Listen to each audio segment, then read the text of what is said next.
Today, information and communication technologies infiltrate classrooms around the world at an exceedingly rapid pace. In the wake of this influx, educators face growing challenges as they teach a very wired and more wireless generation of students using technology that is evolving each and every day. This would be my personalized professional development plan and what I'm learning through Concordia University. The personal goals for this class would be to explore and utilize Twitter to converse and share with students thoughts on happiness found in the Uplifter app. 2, explore and utilize Twitter to explore educational issues, delving into lesson plan ideas, conversing and connecting with other educators and authors around the world, enhancing my professional growth to directly impact student learning. And 3, explore, annotate, and reflect on articles from the New York Times website, allowing students to authentic opportunities to publish their writing, respond to others, and learn how to collaboratively create online. When reflecting on the New Horizons Report 2015, there are definite trends in technology that have come to light. This solvable trends would be for teachers to create authentic learning opportunities and to integrate technology in teacher education. These are short-term goals that will impact through increasing use of blended learning and the rise of STEAM learning. The more difficult trends would be personalizing learning and rethinking the roles of the teacher. And this is more difficult because you are dealing with a larger variety of people. This has midterm impact, increasing use of collaborative learning approaches, and shift from students to consumers to students as creators.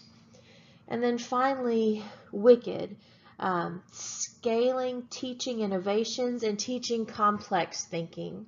These are long-term impacts, rethinking how schools work, and shift to deeper learning approaches.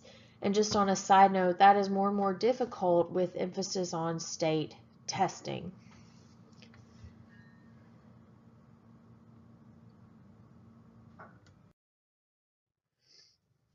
From my observations, experiences, and reading, one of the greatest needs and trends that I've seen is there is a desperate need for teacher training in the realm of technology. Kuntz, 2017, page 248 states, "A note of caution should prevail while reading that technology is revolutionizing the way teachers teach and students learn.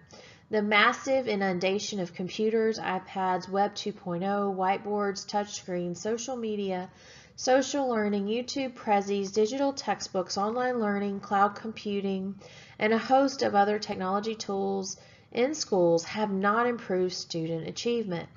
According to Herald 2015, there are numerous culprits. Teachers' beliefs about what constitutes effective instruction, their lack of technology expertise, erratic training, and support from administrators, federal, state, and local policies that offer teachers neither the time nor the incentive to explore or experiment." Kuntz also states, "Teachers are faced with learning new tools and overcoming challenges of technology integration, many feeling out of their comfort zones. Teachers' most important asset is time, and we lack that so very often to be trained using new technology. There are innovative teachers that seek this out on their own time, using their own money, often when districts will not support this training." This relates to teacher professional development cycle. This comes from Inquiry by Design 2017, and this is implemented in my current high school, East Central High School. The first step is Curriculum Institute. All teachers participate as learners.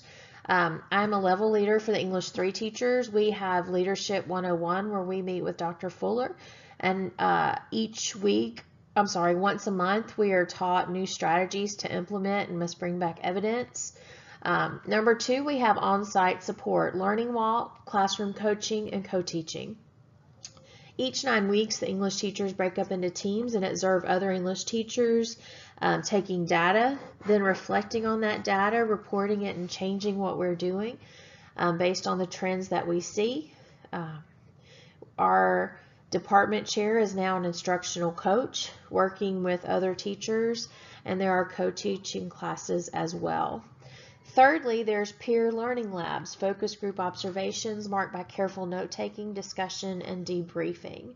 As a team, we meet once a week, the English 3. We look at our goals, our learning targets, where we need to go back. We give our teachers the freedom and autonomy to not be regulated to a pacing calendar, but we have the 9 weeks from the TEKS resource management system, which sets forth what we cover. But if students do not master a skill, we always have the freedom to go back and adjust and monitor and differentiate the curriculum. And then finally, student work study. We analyze writing for growth, need, and next instructional steps. And that's what we do on our Wednesday meetings. And then once a month, we have data dive days where we look at student samples and move from there. Shown on the left is also a Twitter feed where I shared this article with fellow classmates, furthering the professional development and growth and collaboration with other educators.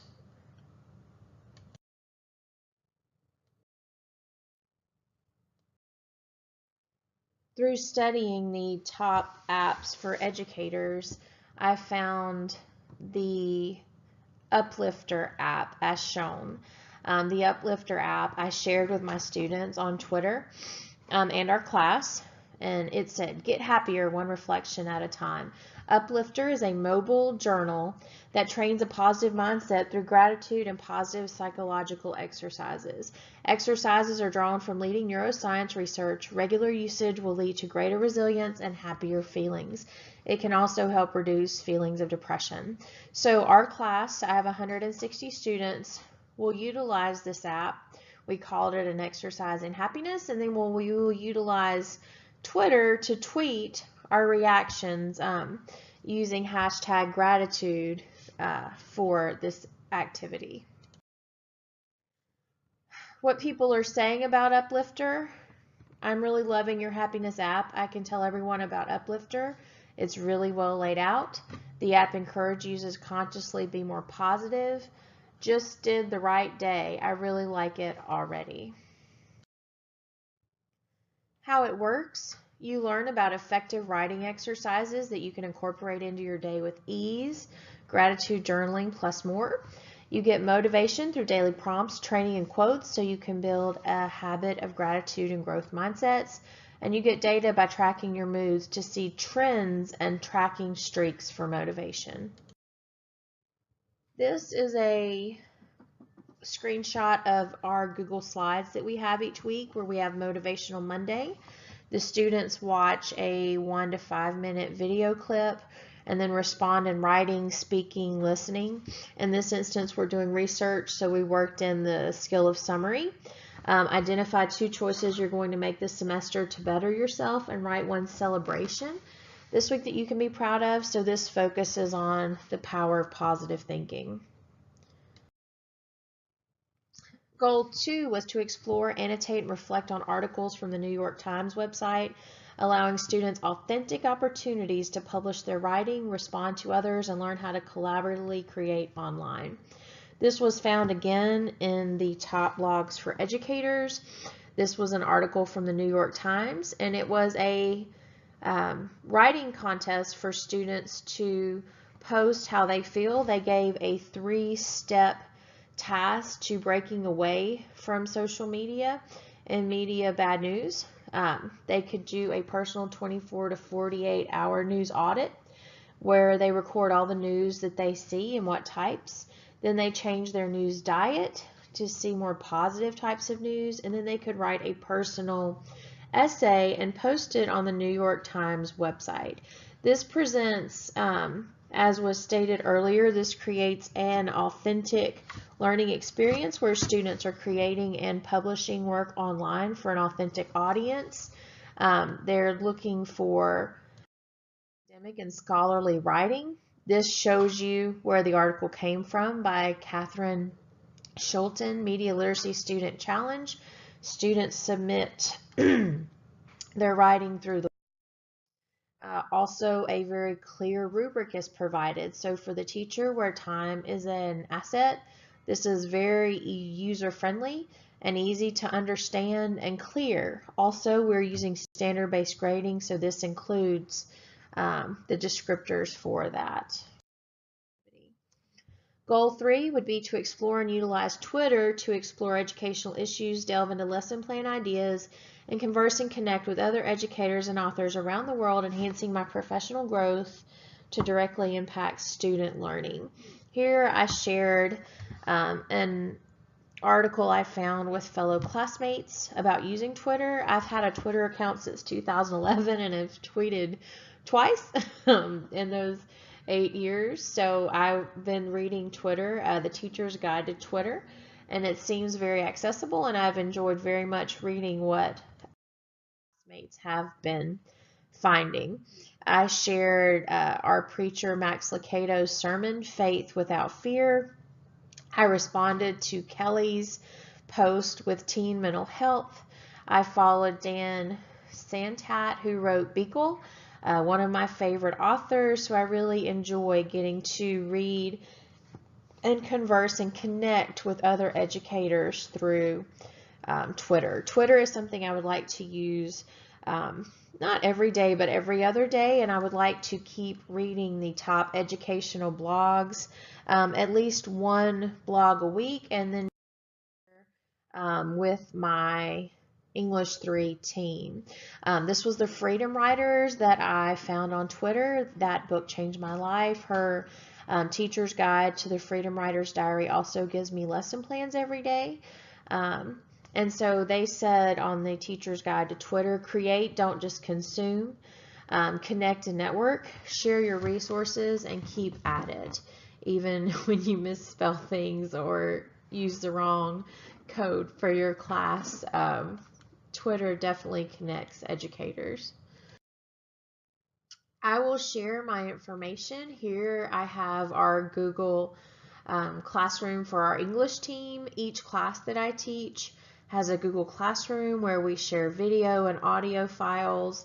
I share what I'm learning in my master's studies with my English 3 team. We have a Google Drive set up where we share documents. I also share resources and files. So each week, members of the team put information into the folders that we are learning. So constantly learning and sharing and teaching others is something that I always try to do.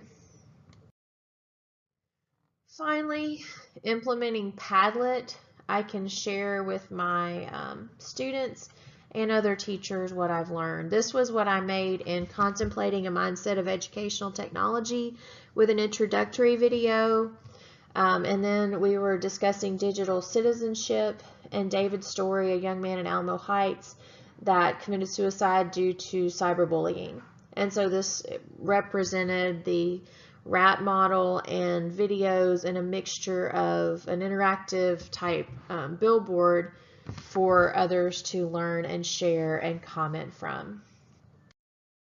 Teaching is a very rewarding task, but it is true technology is growing at a rapid rate, and so we must change in order to meet the students and impact their lives. Thank you.